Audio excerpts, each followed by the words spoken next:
Disapproving and Accepting the Constitution by Benjamin Franklin.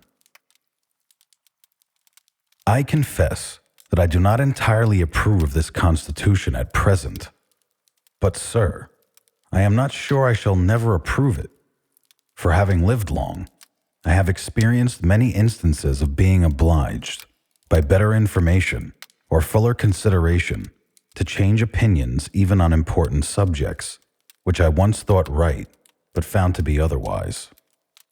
It is therefore that, the older I grow, the more apt I am to doubt my own judgment of others. Most men, indeed, as well as most sects in religion, think themselves in possession of all truth, and that wherever others differ from them, it is so far error. Steele, a Protestant, in a dedication, tells the Pope that the only difference between our two churches, in their opinions of the certainty of their doctrine, is the Romish Church is infallible and the Church of England is never in the wrong. But, though many private persons think almost as highly of their own infallibility as of that of their sect, few express it so naturally as a certain French lady who, in a little dispute with her sister, said, "But I meet with nobody but myself that is always in the right." In these sentiments, sir, I agree to this Constitution, with all its faults, if they are such, because I think a general government necessary for us.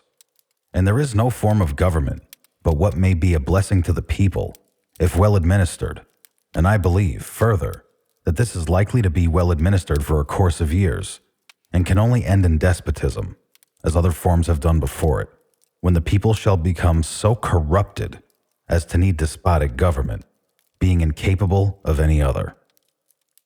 I doubt, too, whether any other convention we can obtain may be able to make a better constitution, for when you assemble a number of men to have the advantage of their joint wisdom, you inevitably assemble with those men all their prejudices, their passions, their errors of opinion, their local interests, and their selfish views. From such an assembly, can a perfect production be expected? It therefore astonishes me, sir, to find this system approaching so near to perfection as it does, and I think it will astonish our enemies, who are waiting with confidence to hear that our counsels are confounded like those of the builders of Babel, and that our states are on the point of separation, only to meet hereafter for the purpose of cutting one another's throats. Thus I consent, sir, to this Constitution, because I expect no better, and because I am not sure that it is not the best. The opinions I have had of its errors I sacrifice to the public good. I have never whispered a syllable of them abroad. Within these walls they were born, and here they shall die. If every one of us, in returning to our constituents, were to report the objections he has had to it, and endeavor to gain partisans in support of them, we might prevent its being generally received, and thereby lose all the salutary effects and great advantages resulting naturally in our favor among foreign nations, as well as among ourselves, from our real or apparent unanimity.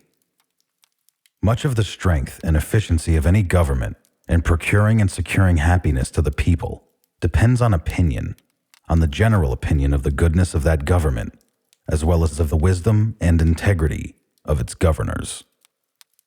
I hope, therefore, for our own sakes, as a part of the people, and for the sake of our posterity, that we shall act heartily and unanimously in recommending this Constitution wherever our influence may extend, and turn our future thoughts and endeavors to the means of having it well administered.